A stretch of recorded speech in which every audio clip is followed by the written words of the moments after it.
घर में यह आवाज आते ही नौकर समझ जाते कि कुछ गड़बड़ है। सब जल्दी जल्दी खाना छिपाने लगते, डरते कि कुछ छूट न जाए। जैसे ही आखिरी व्यंजन छिपा, शैतान बक वहाँ आ धमका, लेकिन उसकी तेज नाक ने तुरंत अलमारी में गड़बड़ पकड़ ली। फिर उसने मासूम चेहरा बनाकर प्रला की तरफ देखा, लेकिन ये चालें अब नहीं चलती थीं। अचानक उसे रसोई से बाहर किया गया। बक शैतान था क्योंकि उसका अमीर मालिक उसे बहुत चाहता था, मजबूरी में। लेकिन इस प्यारे अमीर के सामने कोई और चारा नहीं था। जम्हाई लेते हुए उसे कमरे से बाहर खींच लिया और शैतान के आने से पहले दरवाजा बंद कर दिया। लेकिन बक को कैसे रोकते? वह खिड़की से अंदर जाने की तैयारी में था, पर इस बार अमीर ने उसे रोका। आज उसका जन्मदिन था और वह चाहता था कि बक एक दिन उसकी बात माने। लेकिन अमीर की बात खत्म होते ही बक फिर से जंगली खरगोश से आकर्षित हो गया और कही गई बात उसके कान के पास से निकल गई। जब वह दोपहर में खेल कर लौटा, उसने एक नजर में खाने की मेज पर व्यंजन देखे और खास बात यह थी कि सीट खाली थी। बक ने जीभ चाटी और मालिक को जन्मदिन का सरप्राइज देने का सोचा। पता नहीं कितना समय बीता, वह पूंछ हिलाते धीरे धीरे आया और सीट पर बैठ गया। उसके मुंह में चिकन लेग देखकर सबको तुरंत समझ आया कि कुछ गड़बड़ है, और जैसा कि उम्मीद थी, खाने की मेज पर सब अस्त व्यस्त था। अमीर निराश था, पर अच्छा है कि कुत्ते ने एक चिकन लेग छोड़ दिया। इस तरह बक पहली बार रात के लिए बाहर बंद हुआ, पर नहीं सोचा था कि यह विदाई हमेशा की होगी। रात गहराते ही माली बक के पास आया और खाने का लालच देकर गाड़ी में चढ़ने को कहा। बक ने सोचा कि यह खेल है और थोड़े संकोच के बाद गाड़ी में कूद गया, पर जैसे ही मुड़कर देखा, पिंजरा बंद हो चुका था और बक लाख कोशिशों के बाद भी खोल नहीं सका। तब उसे एहसास हुआ कि माली ने उसे कुत्ते के सौदागर को बेच दिया है। जब वह दूर जाते महल को देख रहा था, तब बक को अपनी गलती का एहसास हुआ, लेकिन पछताने से कुछ नहीं हुआ। कुत्तों के पिंजरे को कई बार व्यापारियों ने बेचा। जब बक ने रोशनी देखी तो उसने देखा कि यह बर्फीली दुनिया थी। वह जंगल के अंत तक पहुंच गया था। अलास्का का यह कुत्ता पहले कभी बर्फ नहीं देख पाया था और बर्फ देखकर वह असमंजस में चलने लगा। वह यहाँ की हर चीज को लेकर उत्सुक था, लेकिन उसे नहीं पता था कि उसे पिंजरे में डाल दिया जाएगा जहाँ लोग उसे चुन सकते थे। सौभाग्य से बक की मजबूत काया पर एक युवक की नजर पड़ी। इस तरह बक को यहाँ दूसरा मालिक मिला, जो एक डाकिया दंपत्ति थे। शुरुआत में महिला मालिक बक से खुश नहीं थी, क्योंकि उसी कीमत में 2 स्लेज कुत्ते खरीदे जा सकते थे, ये जाने बिना कि बक भविष्य में उन्हें कई बार संकट से बचाएगा। पहले ही दिन बक कुत्तों के झुंड में फिट नहीं हुआ। मालिक से नाराज था, जंजीरों में बंधा था, दौड़ते समय अजीब हरकतें करता, जिससे स्लेज टीम का मजाक बनता। कुछ समय बाद बक टीम में घुल मिल गया, लेकिन फिर एक खरगोश से आकर्षित होकर गड्ढे में फिसल गया। स्लेज टीम भी बच नहीं पाई और सब उसके साथ नीचे गिर गए। अचानक कुत्तों में शिकायतें उठी और बक ने गलती समझ सिर झुका लिया। लेकिन जब काला भाई आया तो उसने बक को डांटा नहीं, बल्कि हौसला दिया कि निराश न हो, टीम में शामिल होने में समय लगता है। बक को भी पहली बार टीम का यह ख्याल आया, किस दिशा में।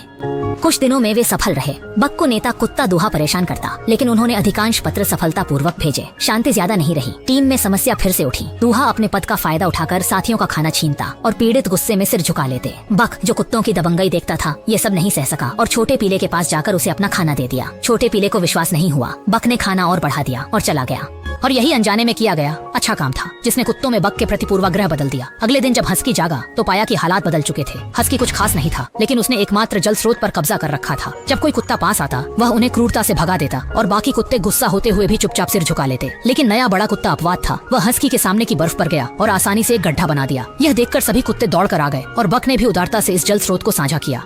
ये सब देखकर भी अरहा ने आत्मचिंतन नहीं किया, बल्कि और कठोर हो गया। उसे लगा कि अगर वह दल के आगे तेज दौड़ता रहे तो मालिक हमेशा प्यार कर सकते हैं, लेकिन प्रमुख कुत्ते के लिए सबसे अहम है सितारा बनना। उस दिन महिला मालिक आगे देख रही थी, तभी अचानक बर्फ की सतह फट गई और वह ठंडे झील के पानी में गिर गई। ये देखकर काला भाई दौड़ पड़े, लेकिन तब तक महिला थक चुकी थी और धीरे धीरे डूब रही थी। संकट के समय बक बिजली की तरह आया। उसने बिना हिचकिचाए आदमी को पार किया और कूद पड़ा। अंधेरे में बक ने महिला मालिक को अपनी पीठ पर उठा लिया और फिर अपने शरीर से बर्फ की सतह को बार बार मारने लगा। आखिरकार महिला को उसने बचा लिया, लेकिन इस समय बक भी थक कर चूर हो चुका था और एक तरफ मालिक प्रेम का प्रदर्शन कर रहे थे। कुछ ही देर बाद बक और सहन नहीं कर सका, शरीर को अंधेरे में बहना पड़ा। ब्लैक भाई बर्फ पर चिंतित थे, बार बार बक को पुकार रहे थे।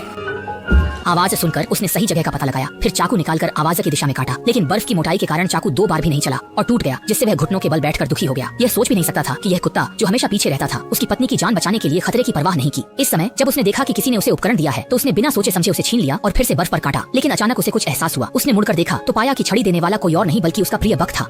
मैं ध्यानपूर्वक देख रहा हूँ। मालिक के साथ बक की नजदीकी देखकर पास बैठे कुत्ते के कान गुस्से में टेढ़े हो गए। पहले जो महिला बक को नापसंद करती थी, उसने भी उस पर भरोसा किया और उसे खाने के लिए एक अतिरिक्त चिकन लेग दिया। लेकिन हस्की ने देखा और जान गया कि अब फैसला होना है।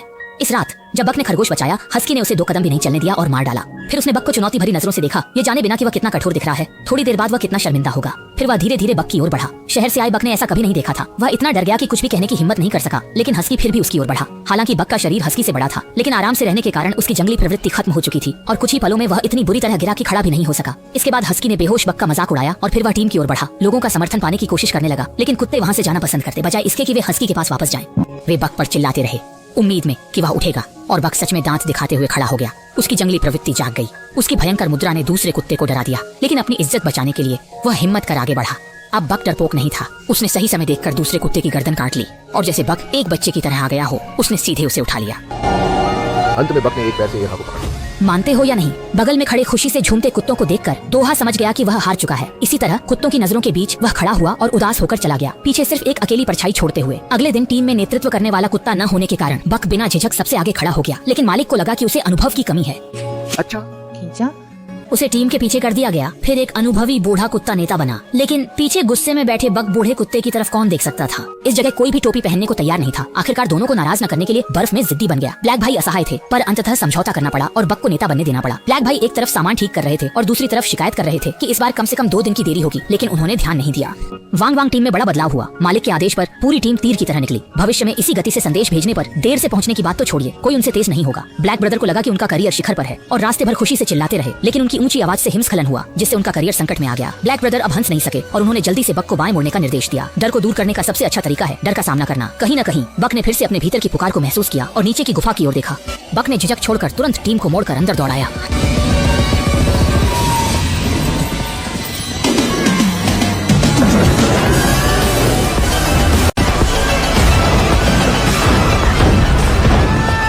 कहना होगा ये रास्ता सच में लंबा था। मैं तो सोच रहा था कि रस्सी बांधकर 2 चक्कर लगा लूं। अगले कुछ दिनों में वे इतनी तेजी से चले कि छोटे शहर में पहुंचने की तारीख पहले की योजना से 2 दिन पहले हो गई। बस उनका आगमन थोड़ा निराशाजनक था।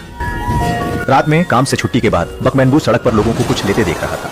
पत्र के चेहरे पर मुस्कान फैल गई और बक को हाथ का अर्थ समझ आया। अगले दिन वांग वांग टीम यादों से भरी गाड़ी लेकर तालियों के बीच फिर से चली, लेकिन कुछ ही कदम चले थे कि एक देर से आने वाले बुजुर्ग पीछे से दौड़ते हुए आए। वह पत्र भेजने आए थे, क्योंकि उनकी यादें इतनी गहरी थीं कि हर शब्द और वाक्य सोच समझ कर लिखा था। बक ने बुजुर्ग से पत्र ले लिया और इस तरह आदमी और कुत्ते के बीच अटूट रिश्ता बन गया।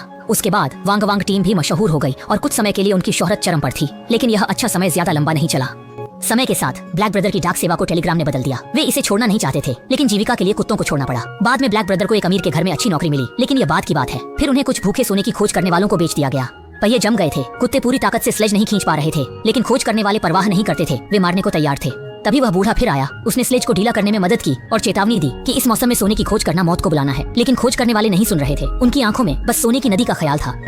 इस तरह वे अपनी जिद में आगे बढ़े। चढ़ाई का हिस्सा कठिन था और पीछे से खनिज खोजने वालों का दबाव था। तभी एक कुत्ता सहन नहीं कर सका और आदमी समेत गाड़ी नीचे फिसल गई। अपने समय पर संभाल लिया, अच्छा हुआ। इसलिए वे और नीचे नहीं गिरे, लेकिन सोने की खोज करने वालों को लगा कि कुत्ते सुस्त हो रहे हैं, तो उन्होंने कोड़े से कुत्तों को मारना शुरू कर दिया। पीछे से अपने साथी को इंसानों द्वारा मार खाते हुए सुनकर बक केवल दांत भींचकर सहन कर सकता था, ताकि टीम नीचे न गिरे। कुछ दूर चलने के बाद बक पूरी तरह थक चुका था, लेकिन सोने की तलाश करने वालों में कोई संवेदनशीलता नहीं थी। जब उन्होंने देखा कि बक अब टीम में बोझ बन गया है, तो उस आदमी ने बिना हिचकिचाहट के अपनी बंदूक निकालकर उसे खत्म करने की तैयारी कर ली। बुजुर्ग ने समय पर आकर स्थिति संभाल ली। अनहोनी टल गई। उन्होंने गुस्से में आदमी को धक्का दिया और बक को अपने पास रख लिया, जबकि कुछ ताकतवर कुत्ते मेहनत करते रहे। विदा के समय कुत्तों ने बड़े भाई को गहराई से देखा, जानते थे कि यह शायद आखिरी मुलाकात हो। कुछ दिनों बाद बक जागा और जैसा कि बुजुर्ग ने सोचा था, बर्फीली नदी पिघल चुकी थी और साथी शायद अब नहीं रहे। बक आकाश की ओर देखकर आह भर सकता था, प्रार्थना कर सकता था कि साथी बच जाएं, लेकिन दुखी केवल वही नहीं था। कमरे में बूढ़ा फोटो फ्रेम देखते हुए शराब पी रहा था। जब बक ने देखा कि बूढ़ा फिर से गिलास भर रहा है, तो उसने सोचा कि अब चुप नहीं रह सकता। उसने जानबूझकर गिलास से शराब गिरा दी और जब बूढ़ा साफ कर रहा था, तो पूरी बोतल उठा ली। बाहर जाकर बक ने पूरी बोतल को बर्फ में दफन कर दिया। यह देखकर बूढ़े ने उसकी तारीफ की। कुत्ते की बियर वाकई ठंडी होने पर ही अच्छी लगती है, लेकिन जब वह उसे लेने गया तो बक हिलने का नाम नहीं ले रहा था और पूरी ईमानदारी के साथ बर्फ में बैठा रहा। यह देखकर बूढ़े को भी हार माननी पड़ी। ये उसके बेटे का जन्मदिन था। बचपन से ही बूढ़े ने उसे सिखाया था कि साहसिक कार्यों से दूर रहो, लेकिन बेटे को साहसिक कार्यों का जुनून था, जिससे उसने अपनी जान गंवा दी। अब बूढ़ा अकेला जी रहा है। बक ने यह सुनकर पास आकर संकेत दिया कि वह हमेशा साथ रहेगा। तारों भरे आकाश के नीचे वे एक चित्र से लग रहे थे। अगले दिन शराब के नशे से जागकर बूढ़े को ऊर्जा मिली। बेटे को जीवन में एक कथा का जुनून था, जिसमें नक्शे के अंत में एक स्वर्ण नदी थी जहाँ सोना बिखरा था। अब जब बक मदद के लिए था, बूढ़े ने भी साहसिक कार्य करने और बेटे की अंतिम इच्छा पूरी करने का सोचा। एक आदमी और कुत्ता निकल पड़े। वे मछलियों से भरी नदी पार कर गए। दिन में पक्षियों ने राह दिखाई और रात में जुगनुओं ने रोशनी की। जानवर बढ़ते गए और नक्शे के अंत तक पहुंच गए। एक जगह जहाँ कोई इंसान नहीं गया था, लेकिन यह वैसी नहीं थी जैसी कहानी में सुनी थी कि हर जगह सोना बिखरा है। शहर के शोर से दूर रहने के लिए बुजुर्ग ने वहाँ लकड़ी का घर बना लिया और बसने का सोचा, परंतु जल्द ही उन्हें एहसास हुआ कि वे गलत थे। उस दिन जब वे स्नान कर रहे थे, उन्होंने पानी से एक बड़ा सोने का टुकड़ा निकाला। असल में यह सोने की नदी का जहाज था।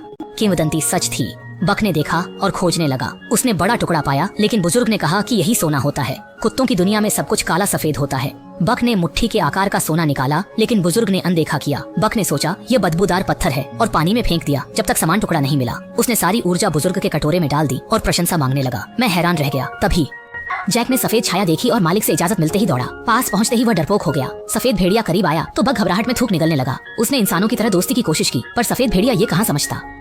पहली मुलाकात जल्दी खत्म हुई, लेकिन बाद में बक ने उन्हीं जैसे पैरों के निशान देखे तो उसे लगा वे एक ही प्रजाति के हैं। वापस आकर वह उदास हो गया। प्रेम का अनुभव नहीं था। बक को नहीं पता था कहां से शुरू करें, इसलिए वह वफादार कुत्ते की तरह चुपचाप उसके पीछे चलता रहा। भले ही एक नजर से बक का दिल जोर से धड़कता, लेकिन सफेद भेड़िए की नजर में तिरस्कार था। सच में वफादार कुत्ते का कोई मोल नहीं होता। इस समय भेड़ियों का झुंड जंगली सुअर का शिकार कर रहा था और बूढ़ा भेड़िया राजा भी तैयार था। लेकिन अचानक एक चूक से वह तेज बहती नदी में गिर गया और साथी के बचाव से पहले ही वह पानी के बहाव से एक सूखे पेड़ पर जा पहुंचा।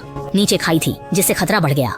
भेड़ियों का झुंड चिंतित हुआ तो बक को सामने आना पड़ा। वह बिजली की तरह कूदा और अपनी ताकत से पेड़ का तना उठाकर बूढ़े भेड़िया राजा को बचा लिया। इस बार बक को सफेद भेड़िए की स्वीकृति और पूरे झुंड का स्वागत मिला। उस दिन के बाद से वह भेड़ियों के झुंड में घुल मिल गया। वे साथ शिकार करते थे और बूढ़े व्यक्ति के पास कभी जंगली मुर्गी, कभी मोटी मछली होती थी। लेकिन बूढ़े व्यक्ति ने देखा कि बक भेड़ियों के साथ खुश था और उसने ठिकाना पा लिया था, लेकिन उसका खुद का ठिकाना कहाँ था। अंततः बूढ़े व्यक्ति ने मानव दुनिया में लौटने का निर्णय लिया।